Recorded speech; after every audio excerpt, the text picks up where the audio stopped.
Oi pessoal, tudo bom com vocês? No formato de vídeo aqui diferente hoje, e nós vamos mostrar a produção de bolos caseiros daqui de casa. A gente sabe que nesse 2025 o preço das coisas estão muito em alta e talvez você queira estar fazendo bolos caseiros no conforto da sua casa para poder vender e esteja na dúvida de como precificar, de que base usar para fazer os seus bolos, e eu vim trazer para vocês hoje.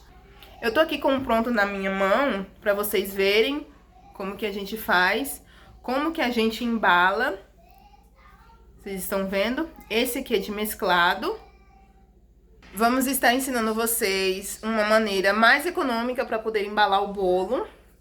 E assim, aqui onde nós moramos, nós conseguimos fazer esses bolos para poder entregar em padarias, supermercados e quitandas. E dessa maneira aqui, ó, como vocês estão vendo, ele se preserva muito mais fresquinho porque não tem contato com o ar. Fica muito bem embaladinho, olha só. Não entra em contato com o ar, o que aumenta muito a durabilidade do bolo. Como esse vídeo é praticamente uma aula, eu vou mostrar para vocês os utensílios que eu uso aqui em casa, que eles são considerados, pelo menos por mim, essenciais para quem vai trabalhar com confeitaria, trabalhar com bolos. Primeiramente, é uma balança, né, que você precisa ter para ter mais exatidão e precisão na medida dos ingredientes, na pesagem. O fouet, esse aqui eu recomendo porque ele é muito resistente. Eu estou apertando aqui e ele praticamente não se move. Ele é muito bom, você encontra facilmente na internet para comprar. Uma espátula, que aqui a gente chama de pão duro. Isso aqui é uma mão na roda, ajuda muito para você raspar a massa da bacia. E um copo medidor. Ele tem medida de farinha, tem medida de arroz, mas o que a gente mais usa é esse aqui, que é o líquidos. O meu chega a tá gasto, pobrezinho de tanto usar. E para essa massa, a gente vai usar um liquidificador. Não é uma base de batedeira, é base de liquidificador. Então, são esses os utensílios que eu uso aqui na minha cozinha e eu recomendo. Gente, essa aqui é a misturinha que eu uso para poder untar as minhas formas. Eu não uso desmoldante por conta do custo.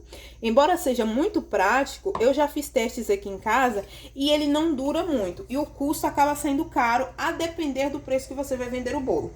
Essa misturinha aqui nada mais é do que 1 por 1. Eu fiz pouquinho aqui porque hoje eu vou estar fazendo poucos bolos. É uma colher de sopa de trigo, uma colher de sopa de óleo e uma colher de sopa de margarina. Não é manteiga, é margarina, tem que ser gordura vegetal. Hoje ela tá bem molinha. Aqui, como vocês podem ver, essa mistura tá mole, porque aqui tá calor e já tem um tempinho que tá fora da geladeira. Você vai pegar um pouquinho, não precisa ser muito, não precisa encharcar, e você vai untar a forma. Eu faço assim, ó, dessa forma. Eu começo assim, untando o fundo, vou subindo para o cone, até essa parte que eu gosto de untar, porque às vezes o bolo gruda um pouquinho, viu? E subo para as laterais. Vocês veem que com uma única passada aqui nesse desmoldante, eu faço uma forma dessa aqui. Não precisa ser muita coisa, é só um pouquinho mesmo. Aqui, ó, como vocês podem ver, é assim que fica. Não é muito desmoldante, mas é o suficiente. Deixa eu tirar o excesso aqui. É o suficiente para cobrir toda a superfície da forma. Se você quiser fazer em grande quantidade, não tem problema algum, porque ele dura muito na geladeira. Eu já deixei 15 dias e fica intacto, não azeda nem nada. E em 15 dias, se você tiver uma boa produção, você vai usar tudo e provavelmente vai precisar fazer mais. Mas a durabilidade dele na geladeira é muito bom, contanto que você deixe tapadinho. Não precisa colocar no congelador, na geladeira mesmo. Então, eu vou começar aqui. A primeira coisa que a gente vai adicionar no liquidificador são os ovos. Aqui eu tenho 130 gramas de ovos. Ai, Vanessa, por que não quantidade? Como eu disse, padronização vai fazer você economizar. Às vezes a gente compra o ovo, ele está grande demais e outros estão pequenos demais. Se você for usar uma receita 3 ovos e eles estiverem pequenos, vai acabar interferindo no tamanho do bolo, no resultado final. Então, é bom sempre padronizar e pesar. Se tiver que usar 1,5 ovo, como que eu faço? Os ovos estão batidos aqui dentro, vocês estão vendo? Levemente batidos apenas com o garfo. Porque dessa forma, você consegue dividir. Aqui tem 2,5 ovos. Quando você faz assim, fica mais fácil. Às vezes, 130 gramas de ovos são 3 ovos. Às vezes, são apenas 2 ovos e meio. Se você não pesar, você acaba perdendo, porque você pode colocar ovo a mais. Quando os ovos são grandes, apenas 2 ovos já dão essa quantidade. Aqui eu tenho açúcar cristal, comum, que a gente utiliza em casa. 120 gramas de açúcar para cada bolo. Essa base que eu vou fazer, ela dá para 2 formas dessa de 16 centímetros. Então, para 2 bolos, vão ser 240 gramas de açúcar. Assim que você colocar o açúcar em cima do ovo, já bata, porque senão corre o risco do ovo cristalizar. Our hearts beat to the city streets. Aqui, pessoal, vocês vão bater essa mistura até perceber que ela ficou um pouco mais esbranquiçada. Porque dessa forma você vai garantir que o seu bolo não fique com cheiro de ovo. Para essa base, 2 bolos, eu vou usar 120 ml de óleo. Esse que eu estou usando é o óleo de soja. Tem essa marcação aqui porque eu usei o óleo. Para 2 bolos, eu uso 200 ml de líquido. E é o que eu vou explicar para vocês. Eu uso 100 ml de leite e 100 ml de água. O leite tem que estar quente ou morno. Novamente, 100 ml de leite e 100 ml de água. Completo com 100 ml de água. E bato mais uma vez. A base líquida está feita. Agora a gente vai transferir para uma vasilha para poder misturar os secos. Se você não quiser vender um bolo de sabor neutro, que é o bolo de trigo, você pode fazer ele como se fosse bolo de baunilha, acrescentando algumas gotinhas de baunilha. Para 2 bolos, eu vou estar usando 280 gramas de farinha de trigo sem fermento. Adicionando aos poucos e mexendo com o fouet.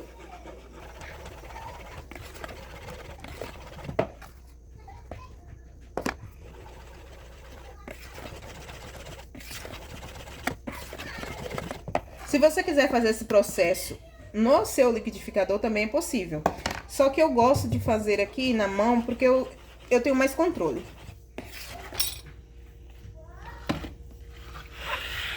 E aqui eu vou utilizar 14 gramas de fermento para 2 formas.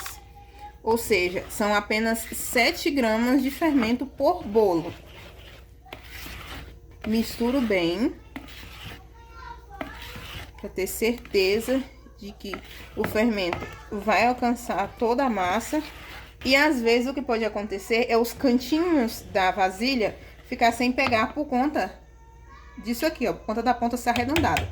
O que você faz para poder prevenir? Você vai usar isso aqui, ó, uma espátula. Tá vendo essa pontinha aqui? Ela vai pegar bem no cantinho. E você vai ter a certeza de que toda a massa vai ter fermento. Feito isso, agora é só transferir para a forma. Essa forma que eu estou utilizando, ela é a número 16, o que significa que essa abertura dela de cima tem 16 centímetros. Comprei ela no Mercado Livre, já faz anos que trabalho com elas, super recomendo. Essa massa base, que é de trigo, rende em média 460 gramas. Não costumo encher mais do que isso para não vir a transbordar. Outros bolos, como o de ninho, por exemplo, costumam pesar um pouco mais. Isso por conta do acréscimo que a gente vai fazer. Exemplo, eu vou acrescentar aqui 80 gramas de leite em pó, aqui na nossa base de bolo neutra, e esse será do sabor leite. Ó, ele fica um pouquinho mais denso a massa por conta do leite que a gente acrescentou. Então é super normal, ele vai ficar mais denso do que o bolo de trigo. E como eu havia dito a vocês, a depender da quantidade de ingrediente que você acrescentar para dar o sabor do bolo, ele irá ficar mais pesado também. É bom ressaltar que mais pesado não significa um bolo duro. Quando eu quero fazer apenas um bolo de um sabor específico, eu divido a base em 2, de forma exata, usando o copo medidor. Agora eu vou fazer o sabor mesclado, de trigo com chocolate. Então ali eu já misturei a minha primeira massa, que é a de trigo, e agora eu vou misturar a segunda, que vai ser a de chocolate. Esse aqui vão ser para 2 bolos. Então, eu vou usar 7 gramas de chocolate em pó, 50% para cada bolo. Então, aqui tem 14 gramas de chocolate. E mais uma vez, esse processo de misturar é sem segredo. Você adiciona o saborizante em pó e mistura até que fique tudo homogêneo. E em seguida, acrescenta o fermento. Lembrando, 7 gramas para cada forma de bolo. E para esse bolo mesclado, a montagem da forma eu faço da seguinte forma. Eu inicio sempre com massa de chocolate e vou colocando de 100 em 100 gramas. Isso intercalando os sabores.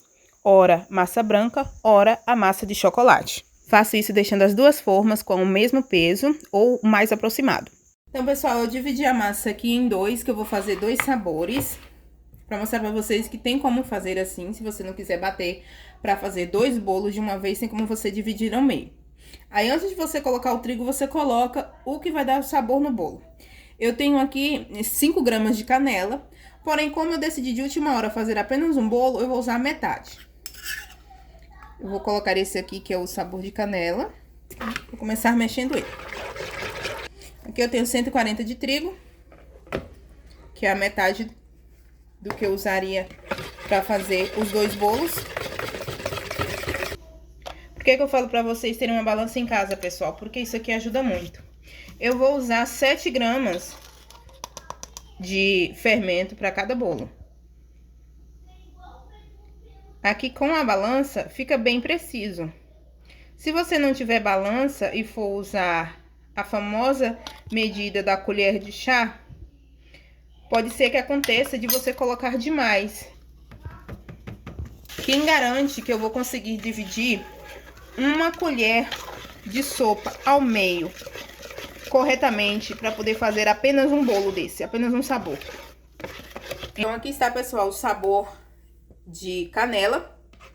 E mais uma vez ressaltando a importância da balança, padronização no seu produto. Porque assim todos os bolos vão sair o mais precisamente possível com o peso igual. Você não vai correr o risco de encher a forma, uma forma de mais e outra de menos e sair um bolo com um tamanho diferente do outro. Agora sim, tem uma questão também. A depender do ingrediente que você colocar aqui, o bolo ele vai dar uma crescidinha a mais. Bolos ácidos, como de limão, de laranja, de iogurte, eles tendem a crescer mais por conta da fermentação. Então, mesmo que você coloque a mesma quantidade de base, de massa, ele vai subir mais na forma por conta dessa fermentação que vai ser um pouquinho mais forte. Isso é super comum. Agora eu vou fazer aqui um único bolo do sabor formigueiro. Olha, eu costumo usar aqui em casa esse granulado da Harold. Não é patrocínio, é recomendação mesmo, porque é um produto muito bom. E para vocês se atentarem em uma questão. Vocês vão encontrar vários tipos de granulado, mas para fazer bolo tem que ser o que está escrito forneável. Porque se ele não for forneável, na hora que você estiver misturando ele na sua massa, ele vai derreter todo. E aí vai manchar, o bolo vai ficar todo manchado, não vai ficar bom. Então, optem por um granulado de qualidade que tenha essa opção aqui, ó, forneável, que ele pode ir no forno. Tanto que na própria imagem aqui vocês podem ver que é um bolo de formigueiro. Diferente dos outros bolos que eu coloco o sabor primeiro, o saborizante primeiro, nesse aqui eu não vou colocar para que ele não venha desmanchar. A gente vai começar com o trigo. Eu deixo para acrescentar o granulado aqui no final, junto com o fermento. Vocês podem ver que a minha massa ela não é pesada. Vocês estão vendo? É uma massa leve. Agora, por último, eu acrescento o granulado e os 7 gramas de fermento. E vou misturar delicadamente.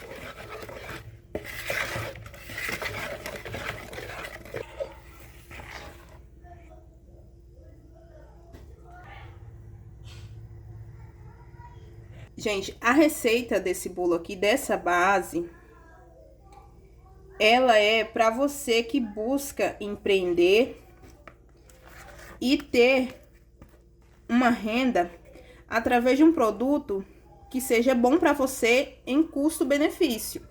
O bolo fica com qualidade, sim. Tanto que a gente recebe muitos elogios aqui na nossa cidade. Quando a gente não consegue entregar, faz falta. É um bolo muito bom. Você pode até optar por vender um pouco mais barato por conta disso. E eu vou fazer o sabor de coco e o sabor de iogurte. E aqui eu vou dar um macete para vocês. Olhem só. Eu tenho o costume de usar aqui em casa esse pó para gelados comestíveis da Selecta. Ele é muito usado no preparo de sorvetes, picolés e também de geladinhos. Mas aqui em casa a gente achou ele muito eficiente também para fazer a saborização dos bolos. Esse aqui é o de coco. Esse aqui é o de coco. E ali atrás eu tenho o de iogurte. Aqui vem 1 quilo. É muito. Na minha cidade, eu encontro esse pacote por R$28. Rende muito, gente. Sabe por quê? Olha só. Apenas 7 gramas por bolo. Isso aqui rende demais. O sabor iogurte mesmo. Às vezes é muito difícil você trabalhar com ele por conta daquele potinho que você precisa ficar comprando sempre. Aqui não. Esse pó aqui substitui muito bem. Fica maravilhoso o bolo. E só pra vocês terem ideia, é o sabor que a gente mais vende. Como eu disse, primeiramente eu coloco o saborizante.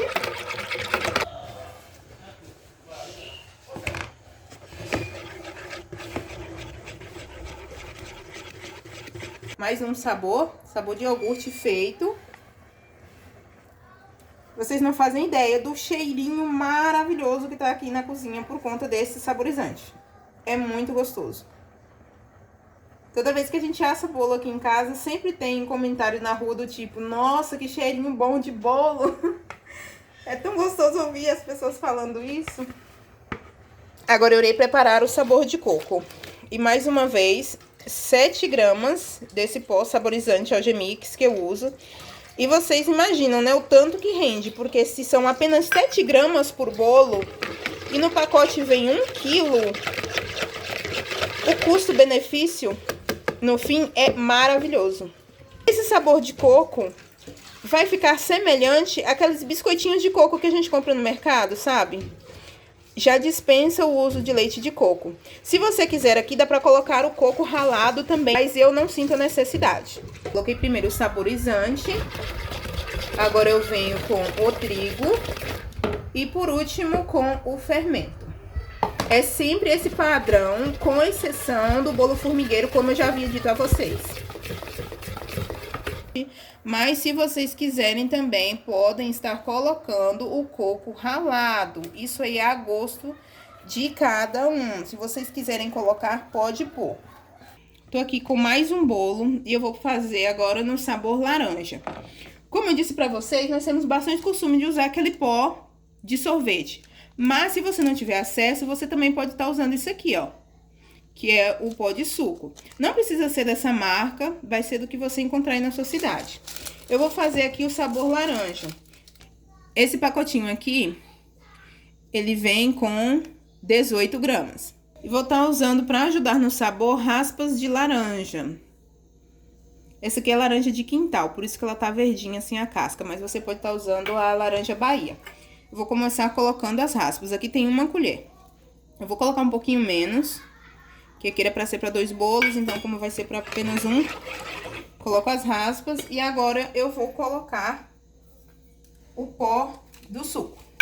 Eu gosto de agitar pra ter certeza que vai estar bem misturado, porque aqui também tem açúcar junto, né?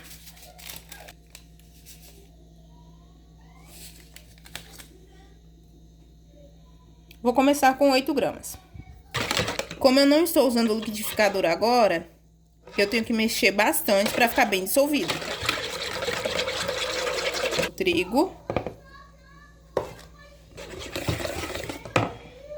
E por fim, o fermento. Olha só, pessoal, como que essa massa fica bonita. Com as raspas. A pessoa vai partir o bolo e vai dar para perceber essas raspas aqui. Mais um sabor para vocês e eu vou fazer o de limão. E eu vou estar usando o suquinho. Gente, dá para fazer com a fruta natural, mas não é sempre que a gente acha, pelo menos não aqui na nossa localidade. Então, assim, a gente usa geralmente aquele pó saborizante. Eu tô mostrando para vocês aqui algumas opções para vocês terem realmente como escolher fazer o produto de vocês. Esse aqui é visando sempre custo-benefício e também a agilidade na hora de estar fazendo. Eu falo assim, porque quem mexe com bolo, quem fez bolo, quem faz bolo, sabe que nem sempre a gente encontra os produtos padrão. Ovo muda de tamanho, já comprei limões grandes, mas eles não tinham uma gota de suco, então isso atrapalha muito. Aqui, raspas de limão. O pozinho de limão, que eu vou colocar também apenas 8 gramas. Misturo e venho com trigo. Para quem quer trabalhar com os produtos de maneira mais padronizada, sem perder tempo, sem perder ingredientes, é sempre bom você optar por usar dessa forma. Fica mais industrializado? Fica.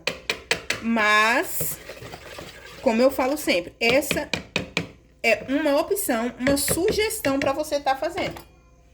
E por último, o fermento. Eu coloco 8 gramas aqui por bolo, mas eu recomendo vocês fazerem o teste na casa de vocês. Por quê? Porque pode ser que vocês prefiram com o sabor da fruta um pouco mais acentuado. Como eu falei pra vocês, olhem só. Os bolos com teor mais ácido, vou levantar aqui na luz, a gente tá gravando à noite, pessoal, por isso que a luz não tá tão boa. Ele fermenta mais rápido. Já começou o processo de fermentação aqui, ó. A massa começa a ficar mais espumosa. Aqui em casa, eu utilizo o forno elétrico. O meu é o da Brastemp de 84 litros. Ele assa ali facilmente 10 forminhas dessa de uma vez. Gente, agora eu vou estar fazendo o sabor de paçoquinha e eu vou fazer para um único bolo. Aqui eu tenho base para um bolo só. Eu tô usando aqui 20 gramas de paçoquinha para um bolo. E essa paçoquinha aqui, ela tem que ser misturada junto aqui no liquidificador, porque no fouet ela não se dissolve. Então você tem que bater aqui agora. Base de paçoquinha já batida. Vou colocar ela aqui para poder misturar o trigo.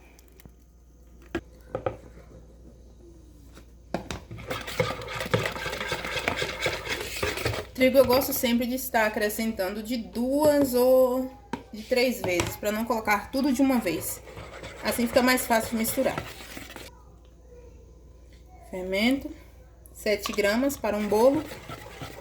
Bolos que vão ingredientes pesados, por exemplo, o bolo de ninho, o bolo de que vai chocolate, o que vai esse de paçoquinha, eles costumam dar um peso a mais na balança por conta desse acréscimo. Então, pessoal, bolos finalizados. Agora eu vou mostrar para vocês como é o processo de embalar. A gente costuma usar essa bandejinha aqui de isopor. Essa aqui é o número 15. A gente compra ele assim, o pacote Disco ISO 15. É a numeração. Aqui nesse pacote vem 200 unidades. Esse aqui, inclusive, é o menor tamanho que a gente acabou encontrando na nossa cidade. Eu não sei se tem um tamanho menor, mas caso não tenha, você precisa adaptar, é só você recortar. É bem fininho, mole, é fácil de recortar. É só você medir o fundo da sua forma e tirar o excesso. Esse aqui é o bolo de paçoquinha. Eu vou desenformar aqui para vocês verem como é fácil. Eu não preciso passar faca, não preciso nada. É só não balançar que ele já se solta. Olha só. O tamanho dela é pro fundo da forma. Estão vendo? O bolo sai bem perfeitinho. Não quebra nenhum pedaço. E a forma aqui, olha, ela sai praticamente limpa. Como eu falei pra vocês, aquela misturinha que eu faço de trigo, óleo e margarina substitui muito bem o desmoldante e, sinceramente, o custo pra gente aqui é bem menor. Eu vou usar um papel filme, plástico filme. Uma dica que eu dou pra vocês, eu gosto de desenformar os bolos quando eles já estão completamente frios. Ou pelo menos morninho, não desenforma o bolo quente. E pra fazer esse processo aqui de embalar, o bolo tem que estar completamente frio. Porque senão ele vai começar a suar aqui dentro da embalagem e pode ser que aconteça do bolo vir a mofar. Então tem que se atentar muito bem a esse ponto. Você não pode jamais embalar o bolo com ele quente nem morno. Ele tem que estar completamente frio.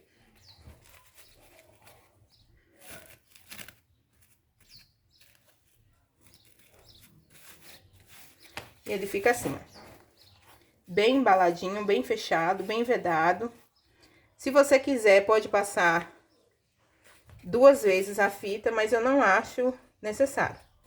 Pra gente colar o adesivo, eu passo a primeira camada do plástico filme, venho com o adesivo aqui em cima. Essas nossas etiquetas eu fiz pelo Canva e é um papel comum, um papel A4, para você não precisar gastar com papel adesivo. Se você quiser, tudo bem, mas se você não quiser, você vai pegar. Eu tô com um nome aqui errado, porque é o que eu tô com acesso mais fácil, mas é só para demonstração. Você vai pegar o papelzinho ali impresso, vai posicionar isso em cima do plástico filme, por conta da higiene, viu, pessoal? Depois é só você pegar mais um pedacinho, não precisa ser grande, do plástico filme e fazer isso aqui, ó. Aí você corta o excesso.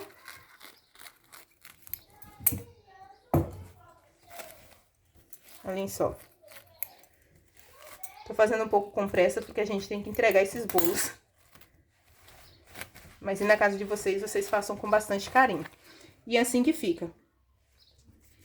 Não corre risco de ter umidade, porque tá tanto com plástico filme por baixo e outro por cima. E você não tem a necessidade de ficar gastando com impressão, porque, falar a verdade, aqui na minha cidade, para quem não tem impressora, pagar por essas etiquetas aqui é muito caro. Esse bolo, ele sai pra gente o custo dele da base, como se fosse o bolo de trigo, com embalagem e já com o custo de entrega, com energia, tudo, a R$5. E a gente consegue repassar ele a R$10 aqui na nossa cidade. Agora, quando você coloca o acréscimo de sabor, cada bolo acaba ficando com um valor diferente. Eu vou deixar na descrição o valor certinho do custo de cada sabor, de cada bolo completo. Mas a base, que seria um bolo de trigo, com todos os custos, ele sai pra gente a R$5. Lembrando, pessoal, que esse valor de R$10 aqui é pra gente repassar. A gente repassa pra quitandas, mercados. Se você for vender pra pessoa física, você pode vender com um valor até mais alto. Então, a sua margem de lucro vai ser maior. A validade de um bolo desse, com refrigeração, se o tempo não tiver muito quente, é entre 5 a 7 dias. Vai depender muito da temperatura do ambiente, mas ele suporta 5 a 7 dias. A gente sempre passa com a informação de 5 dias, porque 7 dias também já é muito. Ele aguenta, sim, porém é sempre bom a gente consumir um bolinho mais fresco.